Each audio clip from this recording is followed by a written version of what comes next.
on a les deux ensembles suivants, A et B. Eh bien, A contient les éléments 1 jusqu'à 7. B contient les éléments 3, 5, 7, 8 et 9. Maintenant, on va répondre à ces différentes questions. A union B, A inter B, A sauf B, B sauf A delta B, cardinal de A delta B. Et puis, enfin, on va faire un diagramme de Venn. Et bien maintenant, ici, vous savez, A et B sont sur des ensembles. Eh bien, A union B aussi est un ensemble. Je dirais un nouvel ensemble contenant les éléments de A ou les éléments de B. Eh bien, si 1, 2, 3, 4, 5, 6, 7 sont dans A, eh bien, ils sont aussi dans A union B. Eh bien, ici, on a 1, 2, 3, 4, 5, 6, 7. Les éléments de A sont aussi les éléments de B. Mais il y a un ou ici. Les éléments de B sont aussi les éléments de A union B. Mais ici, si déjà on a par exemple 3 est déjà dans A union B, on ne va pas répéter un élément du fois. Donc on exclut A. On a déjà 3. On a 5, d'accord, qui est déjà dans A union B. On exclut 5. 7 est déjà dans A union B. Voici 7, on exclut 7. Mais 8, d'accord, n'est pas déjà dans A union B. Donc 8, d'accord, fait partie de A union B. Donc on prend 8 et puis finalement 9. Voici ce que c'est A. Maintenant en 2, on va déterminer A inter B. A inter B, c'est quoi? Ce sont les éléments qui sont à la fois dans A et dans B. Ce sont des éléments qui sont communs, je dirais, communs à A et à B, ou bien semblables, d'accord, entre A et B. Donc, si l'élément est dans A et dans B à la fois, il est dans A inter B. D'accord? Il y a commun, semblable et, d'accord? C'est très important ça. Il faut que l'élément soit à la fois dans A et dans B pour qu'il fasse partie de A inter B. Eh bien, A inter B est un nouvel ensemble. Il contient des éléments. Ces éléments-là doivent être à la fois dans A et dans B. Par exemple, ici, nous avons 1. D'accord? 1 est dans A, il n'est pas dans B. On laisse tomber. D'accord? 2 est dans A, il n'est pas dans B. On laisse tomber. 3, d'accord, est dans A et est dans B. Checker. D'accord?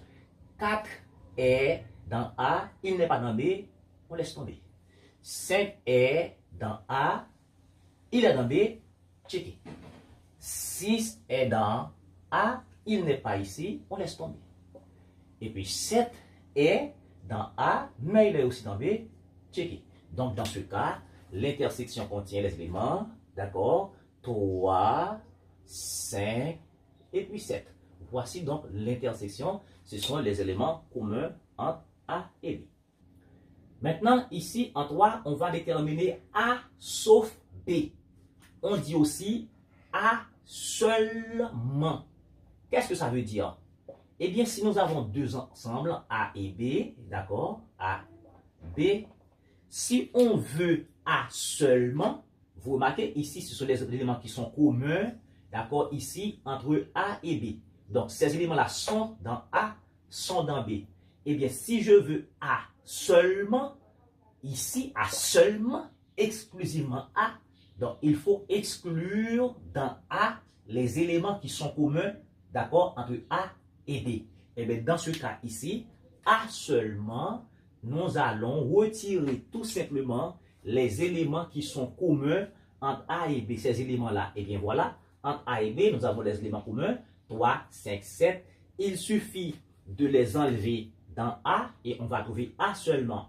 Eh bien, 3 ici, on va l'enlever. 5 ici, on va l'enlever. 7 ici, on va l'enlever parce que c'est commun entre A et B.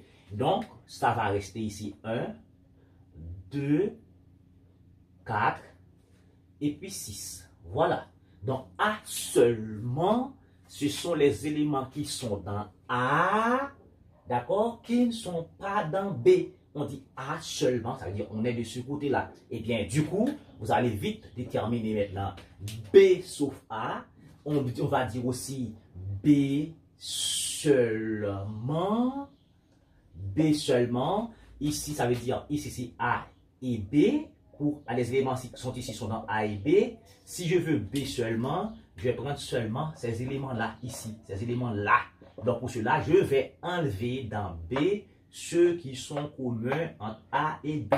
Dans ce cas, cet ensemble va contenir tout simplement, regardez ici, voici ceux qui sont communs entre A et B, 3, 5, 7, il suffit de les enlever dans B. Eh bien ici, 3, 5, 7, voici 3, 5, 5, 7, d'accord? Il suffit de les enlever dans B, on va trouver tout simplement ici, et on va rester 8 et 9. Ici, c'est, je dirais, B seulement. Ce sont les éléments qui appartiennent à B qui ne sont pas dans A. Et bien, dans ce cas ici, on veut A delta B. Ici, c'est intéressant. A delta B, ici, je reprends la figure. C'est-à-dire, quand je dis A delta B, on appelle ça une différence symétrique. Une différence symétrique. Eh bien, A delta B, c'est quoi? C'est A sauf B, d'accord? A sauf B, union B sauf A. Voilà. Ok, c'est très important. Ça veut dire ici c'est A, ici c'est B. A sauf B, on est là, d'accord? A sauf B, on est là. Ça, ce sont ces éléments-là. Et puis B sauf A, ce sont ces éléments-là. B sauf A, on est là. Donc, ces ensembles-là sont mutuellement exclusifs. D'accord? C'est mutuellement exclusif. C'est la réunion de A sauf B, B sauf A, qui donne ce qu'on appelle A delta B. Ok? Maintenant, ça va contenir les éléments de A sauf B union B sauf A. A sauf B, d'accord? B sauf A.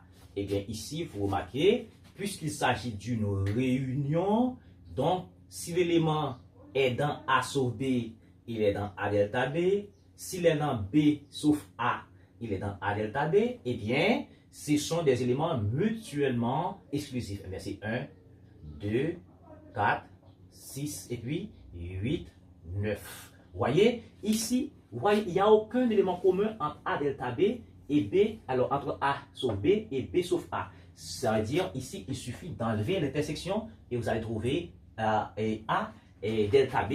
Ces ensembles-là sont mutuellement exclusifs. D'accord? Il n'y a rien de commun entre ces deux ensembles. Donc, on enlève ce qui est commun. Maintenant, ici, on veut le cardinal. Cardinal, c'est le nombre d'éléments de l'ensemble. A delta B est un ensemble. On veut le cardinal. On va chercher le cardinal. Mais le cardinal, c'est le nombre d'éléments de l'ensemble. Eh bien, combien d'éléments on a ici dans A delta B? On a 1, 2, 3, 4, 5, 6 éléments. Donc, le cardinal. Et puis, dans cette, nous allons faire un diagramme de veine. Eh bien, un diagramme de veine. Ici, voilà. Voilà. Ici, on a A. Ici, on a B. Maintenant, pour faire un diagramme de veine, pour représenter les éléments, il faut commencer par représenter l'intersection. Les éléments qui sont communs aux deux ensembles. C'est ici. Maintenant, on a déjà les éléments qui sont communs aux deux ensembles. C'est 3, 5, 7. C'est 3, 5 et puis 7.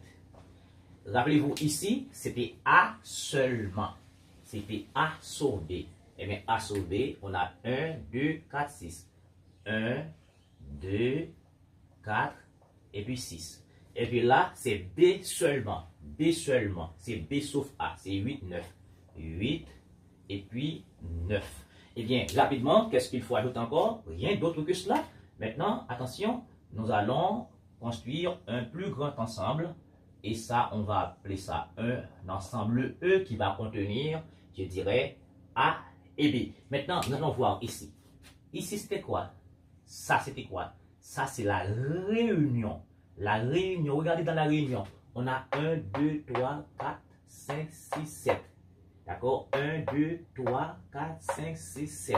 Et puis 8, 9. Donc, vous voyez tout ceci là, c'est la réunion. Maintenant, est-ce qu'il y a, regardez B. B contient quoi? Alors, B contient 3, 5, 7, 8, 9. 3, 5, 7, 8, 9. Tout ça, c'est B ici. Voilà, tout est clair. Ensuite, A contient quoi? 1, 2, 3, 4, 5, 6, 7. 1, 2, 3, 4, 5, 6, 7. Tout est là. Merci beaucoup de suivre.